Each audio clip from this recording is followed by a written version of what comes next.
क्या आप जानते हैं कि डार्विन्स फिंचेस क्या है और ये बायोलॉजिस्ट्स के लिए इतनी इंपॉर्टेंट क्यों है? वैसे फिंच एक खास तरह की छोटी चिड़िया होती है। लंबे समय से फिंचेस पे स्टडी होती आ रही है जो कई तरह की साइंटिफिक थियरीज के लिए जिम्मेदार हैं। लेकिन आखिर ये सब कैसे हुआ?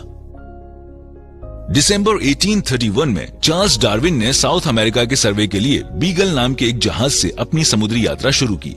डार्विन का क्रू कोस्टलाइन के सर्वे में व्यस्त था, जबकि वो खुद रास्ते में पड़ने वाले आइलैंड की छानबीन कर रहे थे। 1835 में बीगल इक्वाडोर के पास गैलापागोस आइलैंड के पास पहुंचा। अपनी इस यात्रा के दौरान डार्विन ने जो नोटिस किया वो हैरान कर देने वाला था। विशाल कछुए, जलीय इग्विनास यानी गोह और फिंचेस को इकट्ठा करके डार्विन वापस आ गए। यूके वापस आने पर उन्होंने ऑर्निथोलॉजिस्ट जॉन गोल्ड के साथ उनकी स्टडी शुरू की, जिससे कई इंटरेस्टिंग रिजल्ट सामने आए। साइंटिस्ट्स ने पाया कि सभी बर्ड्स साउथ अमेरिका के मेनलैंड पर पाई जाने वाली फिंचेस के काफी सिमिलर हैं, जो इस बात को सिद्ध करती थी कि वास्तव में इन फिंचेस ने मेन आइलैंड पर बसेरा किया था। हालांकि Galapagos finches original main island species से तो अलग थी, साथ ही वो एक दूसरे से भी अलग थीं। इन फिंचेस के बीच उनके रंग, चोंच के आकार और पंजों में बड़ा अंतर था, जिसके लिए उनके खान पान को जिम्मेदार समझा गया।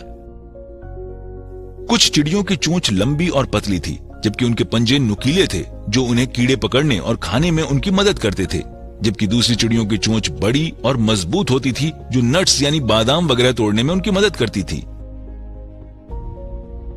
आइलैंड के बीच दूरी ज्यादा होने के कारण फिंचेस की अलग अलग प्रजातियों के बीच प्रजनन मुश्किल था, और इसलिए ऐसा माना गया कि डिफरेंट आइलैंड्स की क्लाइमेटिक कंडीशन में फिट होने के लिए ओरिजिनल मेनलैंड फिंचेस लगातार विकसित होती गईं। डार्विन अपने साथ 13 अलग अलग तरह की बर्ड्स लाए थे, जिनके बारे में यह अंदाजा लगाया गया था कि वो पूरी तरह नई स्पीशीज हैं। हालांकि उनके बीच कई समानताएं थीं, लेकिन कुछ अंतर भी थे जो उन्हें उनके पूर्वजों से मिले थे। डार्विन का मानना था कि अलग अलग और एक ही प्रजातियों के बीच का अंतर महज एक संयोग था। फिंचेस के बीच वेरिएशन का एक फायदा यह था कि उनके बीच सर्वाइवल और रिप्रोडक्शन के चांसेस ज्यादा थे। डार्विन ने अपनी इस थ्योरी को नेचुरल सिलेक्शन नाम दिया और इसे एक बुक के रूप में 1859 में पब्लिश किया।